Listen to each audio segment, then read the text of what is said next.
هل في مشاكل بلع ممكن تحصل بعد السكتات الدماغية أو حتى في الأمراض العصبية كلها ولا لأ؟ هو ده السؤال بتاعنا، يلا بينا. اهلا وسهلا بيكم في فيديو جديد لينا. زي ما كده اتكلمنا وقلنا ان الفيديو بتاعنا النهارده هيتكلم على مشاكل البلع في الامراض العصبيه وخصوصا في السكتات الدماغيه او الجلطات الدماغيه. تعالوا نتكلم اصلا يعني ايه مشاكل البلع ودي بتحصل ولا ما بتحصلش. في الاول البلع بتاعنا عشان اقدر ان انا ابلع حاجه معينه بشكل كامل او بشكل طبيعي زي ما احنا بنبلع، المفروض انها بتعدي عليا في 4 مراحل. اول مرحله بتتكون او اول مرحلتين من البلع بيبقوا في خلال البق بتاعي او في الماوس بتاعي كله. بتبدا من اول ما انا اقدر ان انا اخد اللقمه بتاعتي كده وابدا ان انا اقطعها باسناني وابدا ان انا امضغها وبعد كده ابدا ان انا ارميها بقى لورا. في المرحله الاولانيه دي لازم اعرف ان هي بتتكلم على الفولانتري كنترول او التحكم الارادي للحركه، يعني انا اقدر اتحكم في ان انا اكل ازاي او ان انا اشرب ازاي وهكذا. بعد كده بتنتقل للمرحله الثالثه والرابعه ودي بتبقى كلها ما فيهاش فيها كنترول، يعني انا كده ما اقدرش اتحكم فيها، وهي مرحله ان انا ارمي الاكل بتاعي لتحت على البلعوم والكلام ده كله. فتبدا ارمي الاكل، خلاص كده انا ده بيتحرك لوحده، كده كده انا ما فيش اي كنترول عليه، وكده كده ما اقدرش ان انا اوقف الاكل بعد ما ينزل معايا والكلام ده كله لغايه ما يوصل للمعده بتاعتي. انا عندي حاجتين انا باكلهم او بشربهم. عندنا الاكل الطبيعي بتاعي اللي هو العيش والسكر والرز والحاجات دي كلها، وعندنا الحاجه الثانيه وهي الشرب بتاعي اللي هي العصاير والميه والكلام ده. ايه الاسهل فيهم وايه اللي اصعب؟ في شويه امراض بيبقى المشكله بتاعته ان هو مش قادر يبلع حاجه زي الاكل بتاعي او زي المكرونه والرز والكلام ده، وفي شويه امراض تانية تخليني ما اقدرش ان انا اشرب او ان انا اشرب عصير او اشرب ميه او هكذا او هكذا وهكذا. طب في السكتات الدماغيه ايه الاكتر بشوفه؟ الاكتر بشوفه فكره الميه نفسها، ان انا مش قادر ابلع الميه بتاعتي او ان انا بشرق كتير في الميه، على عكس الاكل العادي ممكن اكل اكل كثافته الى حد ما عاليه شويه، زي مثلا لو جبنا الاكل بتاعنا وعملناه في خلاط، لو انا شربت زبادو او الكلام ده ممكن ان انا اشربه من غير اي مشكله. لكن الميه الاقي فيها مشكله كبيره. ليه المشكله دي بتحصل اصلا؟ اولا احنا عشان ان انا ادخل في المراحل بتاعه البلع بتاعتي وان انا ابلع بطريقه مثاليه لازم يكون في موتور كنترول على الحركه. يعني ايه موتور كنترول؟ يعني تحكم كامل على الحركات دي، تحكم عصبي على الحركات دي. يعني لازم الاعصاب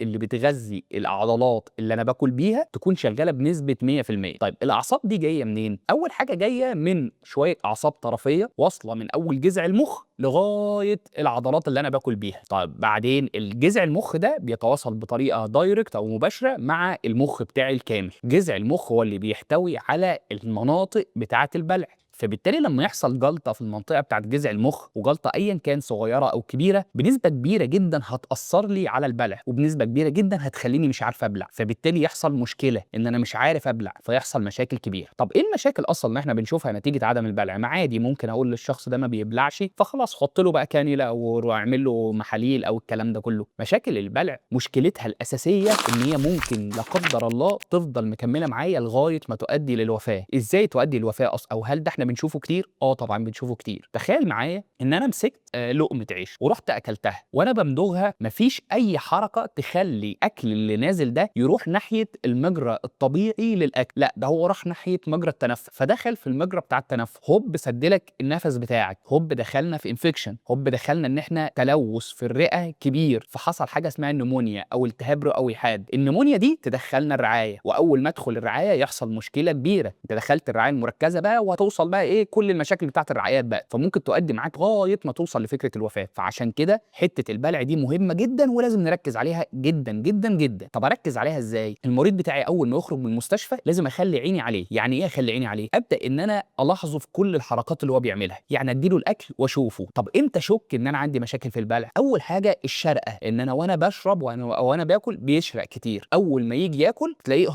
راح حصل له شرقه، حسيت ان الاكل كده ما نزلش في الشكل الطبيعي بتاعه. طب ايه تاني؟ صوته نفسه، في مرضى من كتر الشرقه بتاعته ومن كتر ان الاكل بتاعه او الشرب بتاعه بينزل ناحيه اساسا النفس، الصوت نفسه بيتغير، فبتلاقي صوته كده بيبقى في صدى ميه كده موجود مع الصوت، تحس ان في ميه طالعه مع الصوت، في بقليل كده طالعه مع الصوت، تمام؟ فالصوت ده بالنسبه لي اقول ان الراجل ده عنده مشاكل بلع ولازم تتحل بشكل سريع جدا جدا جدا. طب ايه تاني؟ ممكن عيانين تكون مشكلتهم في المرحله الاولى والتانية اصلا، فبالتالي هو بعد ما ياخد الاكل بتاعه يروح واخده وحطه على جنب، ما يبلعش اساسا، يعني هو ما بيمضغش اساسا. ودي بنشوفها اكتر في الناس اللي بيبقى عندهم مشاكل العصب السابع بعد الجلطات، تلاقي المريض بيركن الاكل يقول لك انا مش قادر ان انا اعمله. فدي المرحله الاولى والثانيه. فدول 3 حاجات لازم ناخد بالنا منهم من المريض بتاعي. ولو لاحظت بس ان في مشاكل في البلع كده، تبدا توجه على طول لدكتور المخ والاعصاب بتاعك وتقول له انا لاحظت ان في مشاكل في البلع 1 2 3. في مشكله كمان بتاثر علينا في حوار البلع، وهي فكره الكلام. لو المريض عنده ان هو مش قادر يتكلم ومش قادر يبلع، انا لو اشتغلت على العضلات بتاعه البلع هبقى انا بحسن الكلام على العيان بتاعي بطريقه اندايركت او بطريقه غير مباشره. فبالتالي دي حاجه هتدي لك فاليو للعلاج بتاعك. فبالتالي ان انا وانا شغال مع العيان واحسن له الحوار بتاع البلبر او البلع، فانا كده شغال بطريقه غير مباشره على فكره الكلام بتاعي. فده برضه لان هي نفس العضلات المسؤوله عن الكلام، هي بتتداخل في المراحل بتاعه الاكل وهكذا وهكذا وهكذا كده. دي مشاكل البلع. مشاكل البلع بتبدا مع المريض من اول الاكيوت ستيج او المرحله الاوليه للمرض. يعني مثلا لو مريض جاله سكته دماغيه او جلطه او نزيف او ايا كان، اول ما يدخل الرعايه الدكاتره بيشوفوا فكره البلع بتاعه. طبعا بيشوفوه الاول هل هو اورينتد يعني صاحي ولا مش صاحي. طب لو هو صاحي والدنيا زي الفل وتمام، يبقى خلاص هياكل، يشوف هيقدر ياكل ولا لا. طب لو هو مش صاحي ومش كونشيس اصلا، بنبدا نقول لا ده كده اكيد هيبقى في مشاكل في البلع، فلازم نتصرف وندخل له الاكل بطريقه اندايركت، وده هنتكلم فيه كتير. ايه اللي ممكن اشوفه كمان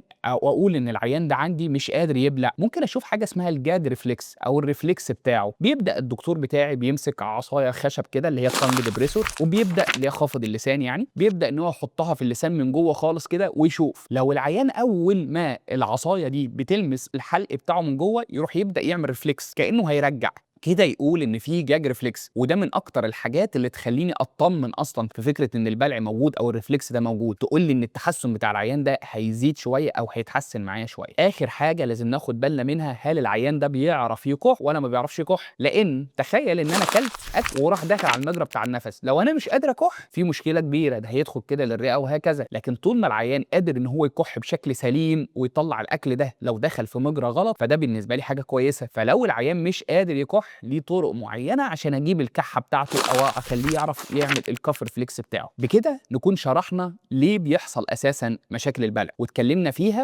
فيها في مرضى الجلطات. في الفيديو الجاي هنتكلم معاكم على طرق علاج مشاكل البلع دي، ايه الطرق المختلفه لعلاج مشاكل البلع، سواء بجزء ميديكالي او جزء طبي او جزء ناحيه التمارين والعلاج الطبيعي. اشوفكم على خير ان شاء الله. ما تنسوش تدعمونا عن طريق عمل شير وسبسكرايب للفيديوز بتاعتنا. مستنيين اي استفسارات او تعليقات ليكم في الكومنتس، ونشوفكم على خير.